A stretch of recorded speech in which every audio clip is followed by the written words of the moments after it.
Hello, Internet, and welcome to episode 184 of Verbal Graffiti with your host, Brian Glass, a.k.a. the B-Man, the People's Degenerate. I am recording this episode, 184, a few hours later in the evening than I normally do. So yes, it is past midnight. Reason being, I was cleaning my bedroom / studio. Excuse me, B-Man.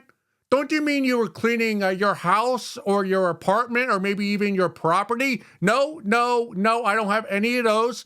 I sleep in my mom's basement. It is also my studio. But hey, at least I'm keeping it clean, and I did not need Jordan Peterson to tell me to clean my room. Thank you for the advice, but I've been doing that for decades now. So yeah, I am a big boy. I don't need the directions of Jordan Peterson or any alpha male. Now, am I a man? I live in my mom's basement, so probably not, but I'm a big boy, and the B-Man's proud of that. Moving forward, barely at all. The B-Man, I have not been out much this week. I've been staying in, editing videos, which you'll see in the interlude between segment 1 and segment 2 of this episode. It's interlude, intermission. I believe that is the correct term to use. Learn your vocabulary, B-Man. Enough rambling, but I was out last night doing stand-up, as I always do, at a venue with very few people there watching. But there was a comic there, Dame FK, a black man, and I don't say that... I just say that because it's part of what I'm about to say. We're hanging out. I have a fresh new white denim jacket I was wearing, and Dame told the B-Man, me, he goes, "Hey, Brian, you dress like you have a lot of black friends." And my immediate response was, "No, Dame, I don't have any black friends. Now, I have black acquaintances." And then he cut me off and goes, "Brian, just shut the fuck up before you say something racist." So I stopped talking, and we talked about something else. But it was funny. And I do enjoy dressing up when I do go out because it gives me confidence in myself, in my self-esteem, and that's why I do it. And also because I respect other people. And my mom, when she goes out, even if it's just, if she's going, like, to get her nails done, or if she's just going to the library, like, she'll wake up early, put the curling irons in her hair, let it set for an hour or two, and then get really dressed and go out. And, that's something this generation has lost, our generation and the Zoomers as well. So I can't criticize or be judgmental of all the slobs I see when I go out if I dress like a slob myself. That's why I always, at the very minimum, put on a pair of nice tight jeans, maybe a shirt that's not as wrinkled as this, maybe a fresh jacket, a nice pair of leather shoes, and away I go. Because I respect myself, and I'm trying, be the change you want to be. That way, that's why I try to dress up, because I want others to dress up. I see photos of prior generations in America, which we will also get to in this episode, dressing presentable. That's all I'm asking from today's societies. Let's dress presentable.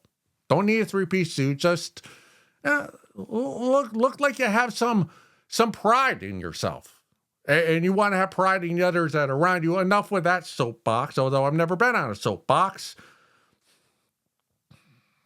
It's election season is now over. I don't really care who you vote for. Personally, I say don't vote. It doesn't matter. It's all fugazi. But again, you can't say that on YouTube because whatever. But don't vote. But if you did, good for you. You got your sticker. It makes you feel better than the rest of us civilians for that day. It's good for you. But I don't really care about the voting. By the way, the mayor of New York City, Mandabi, I'm calling him Mandubi. Mandubi Smoker. That is my nickname for him. It probably won't catch on, but that's how I'm going to remember the name. Mandubi, mayor of New York City. People who run for office, and not like national office or even major city, New York City, San Francisco, Chicago, but if you're running for local office in your bumfuck of a town or city, you're intrinsically an annoying person. Now, I'm not saying you're a bad person, or I'm not even saying that you're a detriment to your community. You're just, at your core, if you're running for office, and the more local it is, the more annoying you are as a person at your core. And I think I could be wrong. I don't know all the positions, but if you're running for school council in your town or your city or district or whatever it is, you are an annoying person. Again, you might have good intentions. That you might be running for the Board of Education or school council because you don't like something with the curriculum. You think it's too left-leaning or too right-leaning. There's too much religion or too much woke or what? There's not enough history, or you don't like the history that's being taught, or you want more of the hard sciences, whatever it may be. That you might go into running for office with good intentions, but that does not exclude you from being an annoying person. And the B-Man, thinks that your annoyingness outshines whatever good you're trying to do for the community that you're part of. Like, I take me for an example. I do stand-up comedy. I hardly ever promote my shows. One of the reasons why I'm probably a failure at stand-up comedy, because I will not post a story saying, "Hey, Thursday night I'm at this venue, come see me." I'm not boosting stuff on Facebook, like Facebook advertisements. I'm not marketing myself, because hey, if you want to see me, DM me, call me, text me, hit me down in the comments. I'll let you know where I'm at. Surely, I'd love for you to come see me, but I'm not going to outwardly promote myself. I should be a little better at that, or I should engage in that, but I don't.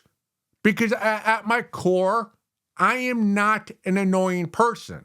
Like, to be good at sales, at your core, you have to be you have to be a pest. You have to be a cockroach. You have to have...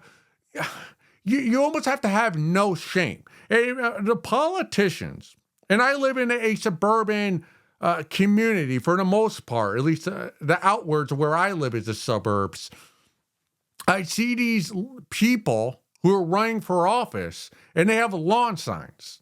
All right, you drive around the suburbs, you go the intersections downtown, you see a bunch of little lawn signs. And this is probably all across the United States.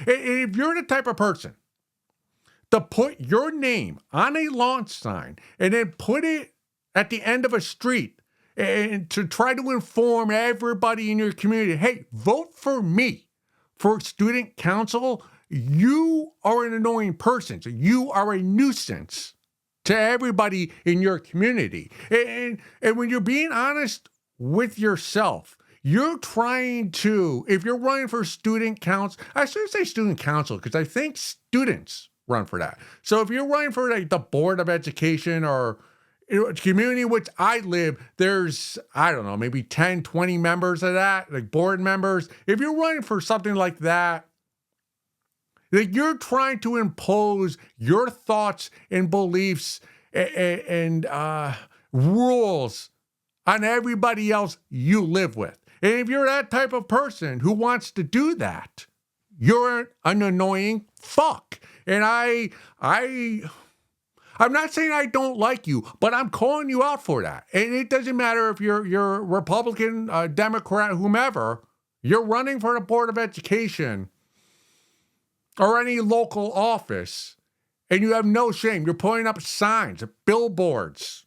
You're taking out, on my Instagram reels, I got, like, our local mayor, I saw an advertisement for him when I was scrolling through my reels, instantly made me oppose him. And I don't even know what his viewpoints are, but if you're interrupting my reels, get out of office. I don't want you. And that's just one example. So you're trying...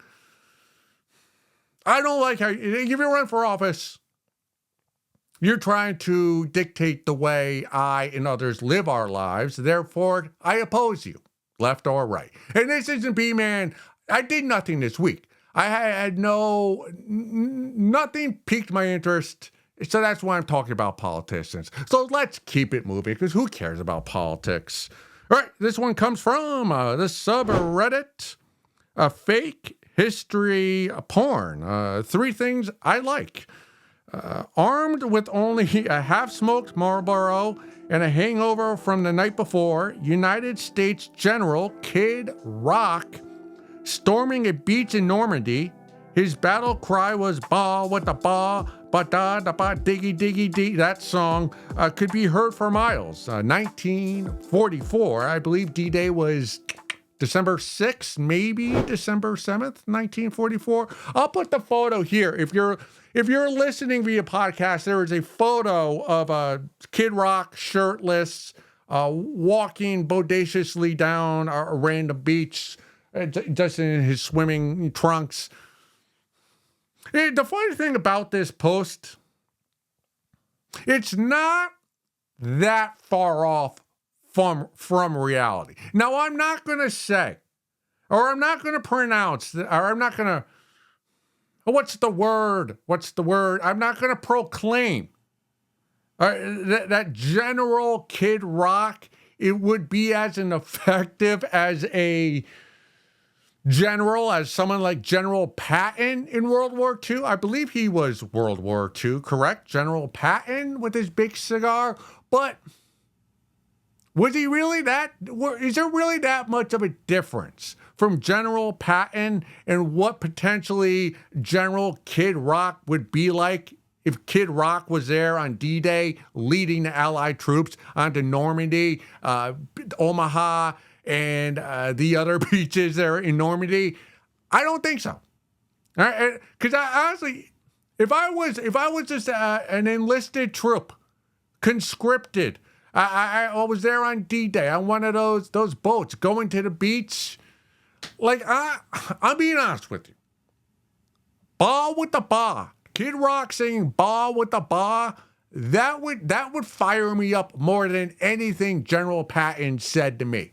Like, General Patton could be so close to the B-man where I could smell the cigar breath coming from his mouth, telling me, you got to do this, you got to fight the Germans, you got to fight for your family, your kids are home for the red, white, and blue. Like, okay. But my Kid Rock with his long hair, ba with the ba, like 1999 Kid Rock, that would fire me up more than anything General Patton would say. And also, are we gonna? I don't know. Actually, I know a lot about World War II, but you gotta think. I'm estimating that 70% of the troops, the American and Allied troops during World War II, the morning of D-Day, were hungover and possibly drunk during the battles that day and the days, the day or two, when they went further in the land. Because what else could the troops do prior to D-Day? They're there on land waiting for the call, waiting for the big mission, D-Day, go capture, the Germans on Normandy beaches. But it's not 2025. That was 1944. They didn't have Instagram. They didn't have social media. They didn't have phones with them. All they had was a deck of cards, the boys to their left and right, maybe a little photo, a little wallet-sized photo of their girlfriend from back home, that little floozy that was probably getting dicked down by a fellow classmate or a neighbor, right? They send letters back and forth to the troops, but even in 1944, they were all 304s, so they needed dick. The boys were fighting overseas for 3, 4, some of them even 5 years. Normandy, Japan, all over the country, all over the world. These ladies back home, I don't blame them for cheating on their boyfriends that were fighting overseas. Yeah, I'm going to call them a whore and a floozy and traitors to this great nation. But hey, when you're young and fertile, you need dick. So I'm not going to point my finger at them for that. But anyways, to the boys who were overseas fighting, or getting prepared to fight on D-Day, that fateful day, all they had was time and the bottle to sip from. So they probably smoked their Marlboro cigarettes or whatever brand, American Spirit, whatever brand was popular in 1944, or that the military provided, and they sipped from their bottle of whiskey or vodka or whatever their liquor was, and they chopped it up with the boys, and they just waited for the command from General Patton and everybody else, all the other high-ranking officials. So you think about it, that makes D-Day and the triumphs of that battle even more impressive, knowing that probably upwards of 70% of the Allied troops were fighting hungover that morning. Like, that makes that win even more impressive to me, the B-Man. And I'd be fired up. I'd be fired up if I had General Kid Rock,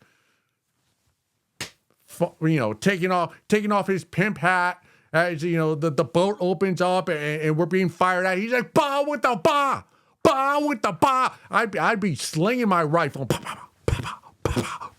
Saving Private Ryan style on the beach. Hopefully my arm is not the one blown off.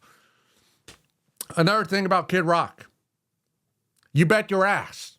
All right, you bet your ass. The B-Man, before he was the B-Man, I listened to Ba with the Ba and that Kid Rock album hundreds of times when I was in high school. Like, don't get it twisted. I loved Kid Rock. I'll make the argument, and I'll say this with a straight face, that Kid Rock performance, that is, at what was it? Woodstock 99 was more impressive than Jimi Hendrix's performance of the Star Spangled Banner at the original Woodstock. A lot of you may not know this, but when what was it? Jimi Hendrix, when he performed on Woodstock 69, he did so on Monday morning, and most of the crowd had already left. So he performed the Star Spangled Banner probably in front of a couple thousand people, if that. Like the party was over. Right? I've always thought that performance got way too much credit than it deserved. Conversely, Kid Rock, Woodstock 99, he comes out. He's got the red outfit, the red pimp jacket. He's got the red hat, or maybe it was white. One or the other, white or red. They just looked like a pimp, walked out, took off his hat. Hundreds of thousands of people in the crowd just getting fired up, angry because waters cost $10 at the time, which was huge. Everyone was dehydrated, sunstroke,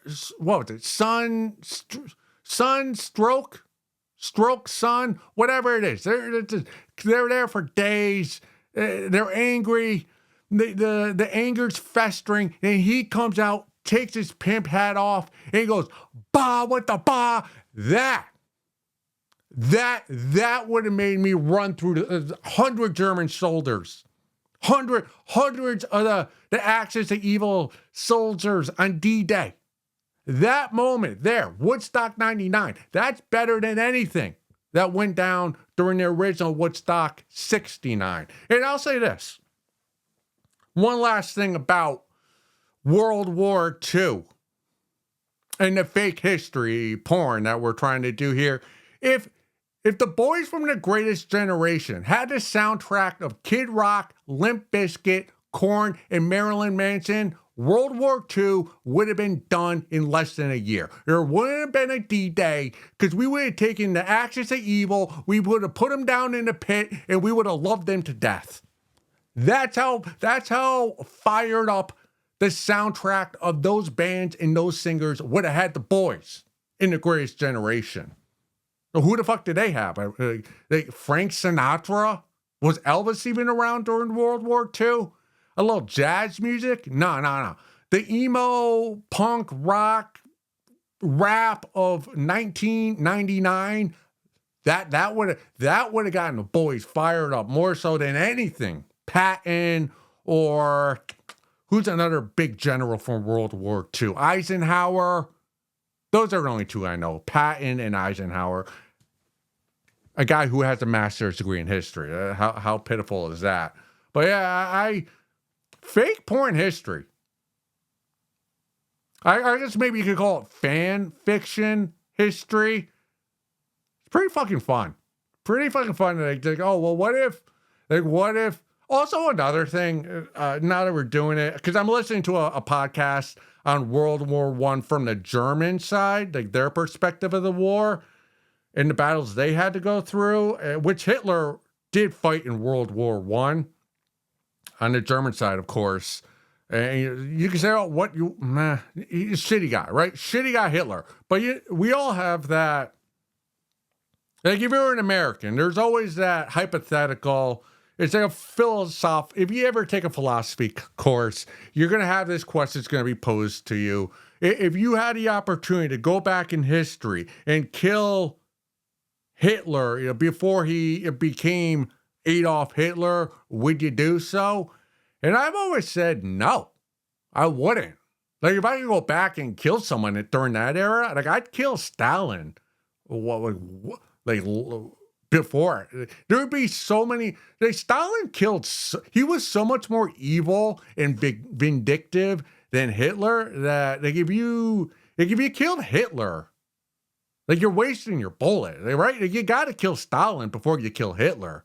At least I know I would. Stalin and Mao would go before Hitler. Now, Hitler would be one of them. Like, he'd be on the list.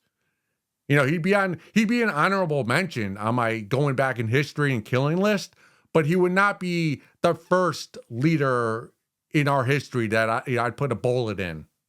Stalin. He has that honor from the B-Man. Let's go. I made a movie. It's a movie. I don't know. I made a little 3-minute narration. Let's have a look at it. There he stood, calmly reading the day's news, knowing full well he was the news, the one at the forefront of everyone's ire. A faction of ill-intentioned and well-informed vigilantes had recently galvanized Elm City to confront its foremost pest. 1 week ago, on that fateful Saturday morning, when the city awoke from its self-inflicted hangover and gathered downtown for the day's festivities, female residents were aghast at the flyers warning them to be aware of a pervert. He was on the loose and unlike any other predator authorities had apprehended before. One of the vigilantes secretly recorded the pervert trying to fondle an unsuspecting mannequin. If not for the front window glass providing a barrier, who knows what transgressions may have transpired. It was an odd obsession of his, mannequins. The staff at the Urban Beauty Supply complained that he frequently made customers feel uncomfortable. Not that he ever meddled in their affairs or did anything coarse, just that his leering eyes and overall aura were sinister. Police were on high alert, patrolling every city block, desperate to catch the pervert before committing another salacious act that'd lead the local 11 o'clock news. New Haven's most wanted wasn't difficult to find, though. All you had to do was look for a babe dressed scantily for the evening, and he'd be close by, enjoying the view of what would never be his to touch. A hardly peaceful protest ensued on the city green. Citizens from all over the state of Connecticut and possibly all of New England gathered in an act of solidarity, singing songs and holding signs, sending a loud message that the actions of this degenerate will no longer be tolerated. A student journalist from Yale that would like to remain anonymous for fear of retribution reached out to New Haven's most wanted pervert for comment, and this is what he had to say. The court of public opinion has spoken. I will not waste my precious time trying to refute the allegations against my name made by those loathsome vigilantes. Someone not as dignified as me might say those vigilantes are just jealous. They'll never have a shot at love with the B-Man. I've scrupulously studied all the laws, 18 years of age or older, no means no. Never engage with the ugly sister. It's never okay to put your date in the trunk of your vehicle. My record is clean. I'm a law-abiding citizen. I am a role model for today's troubled youth. A tip of my penis to the 5 of you who are probably watching right now. Only about 5 people watch per episode. So to the 5 of you that watched that short film that I just made, thank you. And a tip of my penis to you. And if you're listening to this via podcast form, episode 184, please go to my YouTube page, which is also called Verbal Graffiti. And that little short film narration I made is called... and I put it separate, so it's a separate video. It's called New Haven's Most Wanted. It's only 3 minutes. It's about the vigilantes of New Haven chasing after the B-Man and my perverted ways of living. Again, all satirical, of course. Of course. It did get me thinking, though. And please go watch it, because I did put a lot of time into it. But it did get me start thinking about films in general and large motion pictures that are in actual theaters. A few weeks ago, or maybe a month ago at this point, the B-Man, I went to go see that movie One Battle After Another, lead actor Leonardo DiCaprio and Sean Penn. I enjoyed the film, and afterwards I was reading up on the making of it, and I believe the film cost $100 million to make, which I think... which is not uncommon for these major movies that come out in the theaters every year, like the superhero and the action movies. My gut tells me that no movie should cost more than $10 million, and anything over that price, it's an excess. Like if a major studio, like Warner Brothers, came to the B-Man and said, "Hey, we watch New Haven's Most Wanted. We want you to make a major film for us. Here's $100 million. Go make whatever." I'd go, give me 10. Keep the $90 million.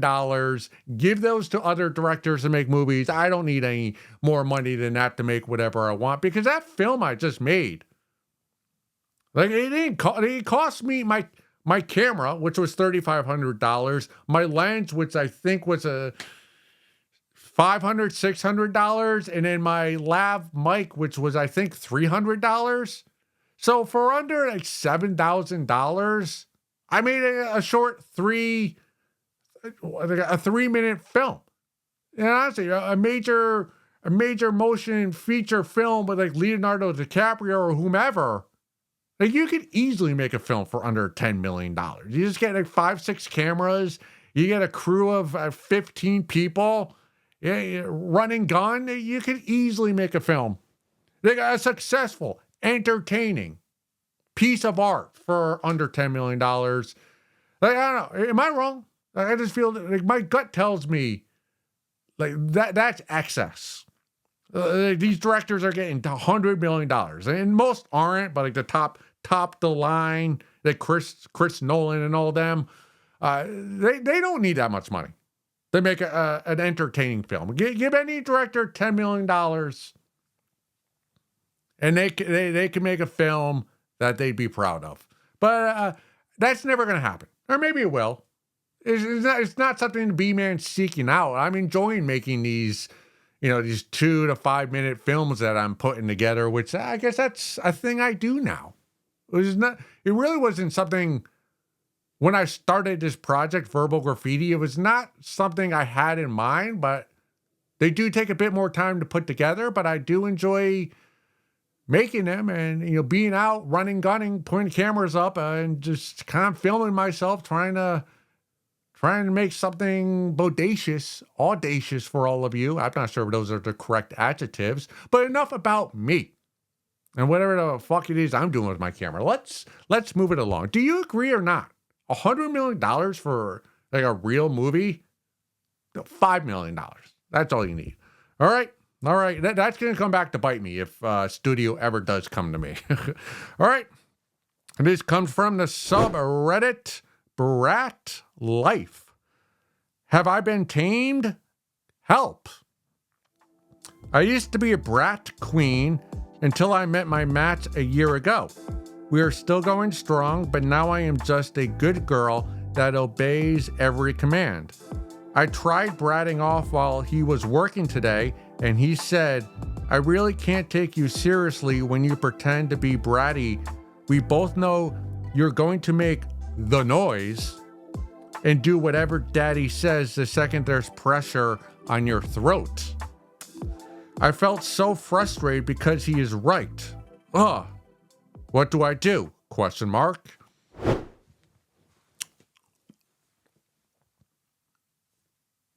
Burn his house down. All right, pour some gasoline around the foundation of his house, on the windows, on the bushes out front, light a match, drive away. You got to burn his house down. Now, are you a brat or are you a poser? Because I'm thinking that you're probably the latter. And you're not alone. I've noticed this. There's a lot of discourse on the internet with babes liking to call themselves brats, but aren't actually brats. And you fall in this category. All right? You want to be a brat. You want everything that comes with being a brat, but you're not willing to act like a brat. Because if you gotta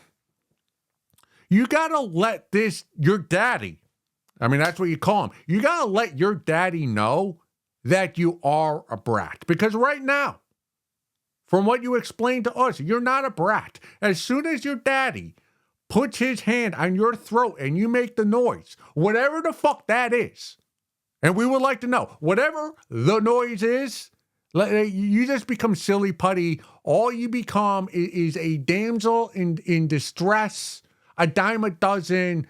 You're just a submissive. As soon as his hand is on your throat, you're no longer a brat. You're an annoying submissive.